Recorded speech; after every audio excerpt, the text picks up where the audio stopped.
നമസ്കാരം. ഇന്ന് ഞാൻ വന്നിരിക്കുന്നത് നമ്മുടെ കേക്ക് ഫ്രോസ്റ്റിങ്ങിനൊക്കെ ഉപയോഗിക്കാവുന്ന ക്രീമിൻ്റെ റെസിപ്പി ആയിട്ടാണ്. അപ്പോൾ സാധാരണ വിപ്പിംഗ് ക്രീം പൗഡറായിട്ടോ അല്ലെങ്കിൽ വിപ്പിംഗ് ക്രീമായിട്ടാണ് നമ്മൾ പുറത്തുനിന്ന് വാങ്ങിക്കാറുള്ളത്. അതുപോലെ തന്നെ റിച്ചിൻ്റെ ഒക്കെ പ്രൊഡക്റ്റാണ് ഉപയോഗിക്കുന്നതെങ്കിൽ ഒട്ടും തന്നെ മെൽറ്റ് ആവില്ല, നല്ല പെർഫെക്റ്റ് ആയിട്ട് റെഡിയാക്കി എടുക്കുകയും ചെയ്യാം.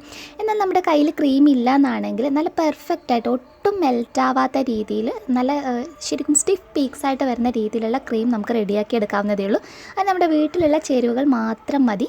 ഒരു 5 മിനിറ്റൊക്കെ മതി ഇത് റെഡിയാക്കി എടുക്കാൻ വേണ്ടിയിട്ട്. അപ്പോൾ എല്ലാവരും തീർച്ചയായും ട്രൈ ചെയ്ത് നോക്കുക. പിന്നെ ആരെങ്കിലും ഈ ചാനൽ ഇന്ന് പുതിയതായിട്ട് കാണുന്നുണ്ടെങ്കിൽ നിങ്ങൾക്ക് എൻ്റെ റെസിപ്പീസ് ഇഷ്ടപ്പെടുവാണെങ്കിൽ സബ്സ്ക്രൈബ് ചെയ്യാൻ മറക്കരുത്.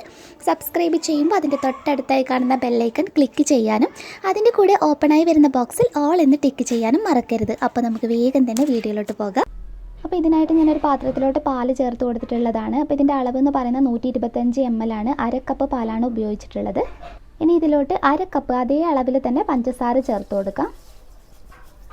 ഇനി നമ്മൾ ഇതിലോട്ട് ചേർത്ത് കൊടുക്കുന്നത് കോൺഫ്ലോർ ആണ്. അപ്പോൾ ഈ കോൺഫ്ലോറിന് പകരം നിങ്ങൾക്ക് വേണമെങ്കിൽ മൈദ ഉപയോഗിക്കാം, അതുപോലെ ഗോതമ്പൊടി ഉപയോഗിക്കാം. അപ്പോൾ എനിക്ക് ഏറ്റവും പെർഫെക്ഷനായിട്ട് തോന്നിയിട്ടുള്ളത് മൈദ ഉപയോഗിക്കുമ്പോഴും അതുപോലെ കോൺഫ്ലോർ ഉപയോഗിക്കുമ്പോഴാണ്. അപ്പോൾ നിങ്ങൾക്ക് ഇഷ്ടമുള്ളത് ചേർത്ത് കൊടുക്കാം.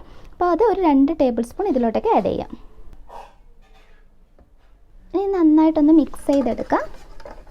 ഇനി ഒരു ലോ ടു മീഡിയം ഫ്ലെയിമിലിട്ടിട്ട് ഒരു സ്പൂൺ വെച്ച് കണ്ടിന്യൂസ് ആയിട്ട് ഇളക്കി കൊടുക്കുക. എന്നിട്ട് ഇത് നല്ലതുപോലെ കുറുകി കിട്ടും.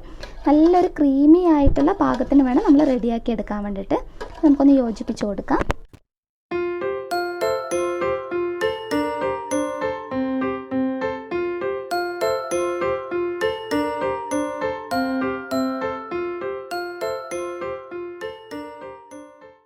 അപ്പോൾ ഇതുപോലെ നല്ല ക്രീമി ആയിട്ട് വേണം റെഡിയാക്കി എടുക്കാൻ വേണ്ടിയിട്ട്. ഇനി ഇതൊന്ന് ചൂടാറാൻ വേണ്ടിയിട്ട് വെക്കുക. അപ്പോൾ ഒന്ന് അടച്ചു വെക്കുക കേട്ടോ, അടച്ചു വെക്കുക. അതല്ലെങ്കിൽ പെട്ടെന്ന് ഇതൊന്ന് കട്ട പിടിച്ചു പോകും. അടച്ചു വെച്ചിട്ട് നമുക്കിതൊന്ന് തണുക്കാൻ വെക്കാം. അപ്പോൾ നമ്മുടെ കോൺഫ്ലോറിൻ്റെ മിക്സ് ഇവിടെ നല്ലതുപോലെ ചൂടാറി കിട്ടിയിട്ടുണ്ട്. ഇനി നമുക്ക് വിപ്ഡ് ക്രീം എങ്ങനെയാണ് തയ്യാറാക്കി എടുക്കുന്നതെന്ന് നോക്കാം. അപ്പോൾ ഇനി ഒരു ബൗളെടുത്ത് അതിനകത്തോട്ടേക്ക് ബട്ടറാണ് ചേർത്ത് കൊടുക്കേണ്ടത്. അപ്പോൾ 100 ഗ്രാം ബട്ടറാണ് നമ്മൾ ഇതിന് വേണ്ടിയിട്ട് ഉപയോഗിക്കുന്നത്. അതുപോലെ തന്നെ ബട്ടർ എടുക്കുന്ന സമയത്ത് അൺസാൾട്ടഡ് ആയിട്ടുള്ള ബട്ടർ തന്നെ ഉപയോഗിക്കാൻ നോക്കുക. അപ്പോൾ ഇതൊന്ന് ഇതിലോട്ട് ചേർത്ത് കൊടുക്കാം. ഇനി ഒരു സ്പൂണോ അതല്ലെങ്കിൽ വിസ്ക് കയ്യിലുണ്ടെങ്കിൽ ഇതുപോലെയുള്ള ചെറിയ വിസ്കോ എന്ത് വേണമെങ്കിലും നമുക്ക് ഉപയോഗിക്കാം. സ്പൂണാണെങ്കിൽ നല്ല കറക്റ്റായിട്ട് നമുക്ക് റെഡിയാക്കി എടുക്കാം. എന്നിട്ട് നല്ലതുപോലെ ഇത് മിക്സ് ചെയ്തിട്ട് ശരിക്കും റൂം ടെമ്പറേച്ചറിലുള്ള ബട്ടർ തന്നെ ഉപയോഗിക്കാം കേട്ടോ. നിങ്ങൾ ഫ്രിഡ്ജിനകത്തൊക്കെ വെച്ചിട്ടുള്ളതാണെങ്കിൽ ഒന്ന് പുറത്തെടുത്ത് വെക്കുക. ശരിക്കും റൂം ടെമ്പറേച്ചർ ആയതിനു ശേഷം വേണം നമ്മൾ റെഡിയാക്കി എടുക്കാൻ വേണ്ടിയിട്ട്.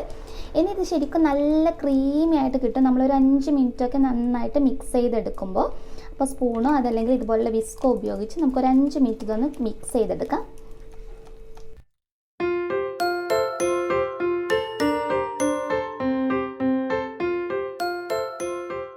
നല്ല ക്രീമി ആയിട്ട് കിട്ടിയിട്ടുണ്ട്. ഇനി ഇതിലോട്ടേക്ക് നമ്മൾ റെഡിയാക്കി വെച്ചിരിക്കുന്ന കോൺഫ്ലോറിൻ്റെ മിക്സ് ഒരുമിച്ച് ചേർത്ത് കൊടുക്കരുത്. കുറച്ചായി ചേർത്തിട്ട് വേണം നമ്മൾ റെഡിയാക്കി എടുക്കാൻ വേണ്ടിയിട്ട്. അപ്പോൾ ആദ്യം ഒരു 2 ടേബിൾ സ്പൂണിനടുത്ത് നമുക്ക് ഒഴിച്ചു കൊടുക്കാം.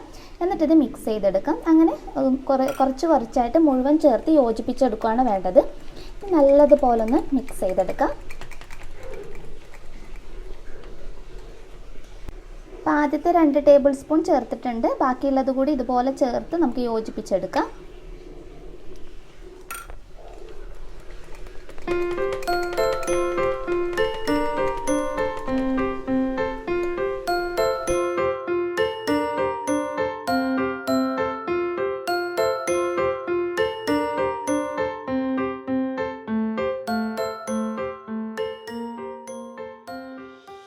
നമ്മുടെ വിപ്ഡ് ക്രീം ഇവിടെ റെഡി ആയിട്ടുണ്ട്. ശരിക്കും ഒരു 5 മിനിറ്റ് മാത്രമേ എടുത്തിട്ടുള്ളൂ. ഇതുപോലെ ഒരു വിസ്കോ അതല്ലെങ്കിൽ സ്പൂണോ വെച്ചിട്ടൊന്ന് കുത്തി നോക്കുമ്പോൾ നിങ്ങൾക്ക് കറക്റ്റ് മനസ്സിലാവുന്നുണ്ട്. നല്ല സ്റ്റിഫ് പീക്സ് ആയിട്ട് കിട്ടിയിട്ടുണ്ട്. ഇനി ഇതിനകത്ത് നിങ്ങൾക്ക് വാനില എസൻസോ ബട്ടർ സ്കോച്ച് എസൻസോ ഏതാണ് നിങ്ങൾക്ക് ഇഷ്ടം അതിനനുസരിച്ച് ചേർത്ത് കൊടുക്കാം. ഞാനിപ്പോൾ തൽക്കാലം ഫ്രോസ്റ്റിംഗ് ഇപ്പോൾ ചെയ്യാത്തത് കൊണ്ട് ഇതിനകത്ത് എസൻസ് ഒന്നും ആഡ് ചെയ്തിട്ടില്ല. ഈ ഒരു സമയത്ത് നിങ്ങൾക്ക് വേണമെങ്കിൽ ചേർത്ത് കൊടുക്കാം.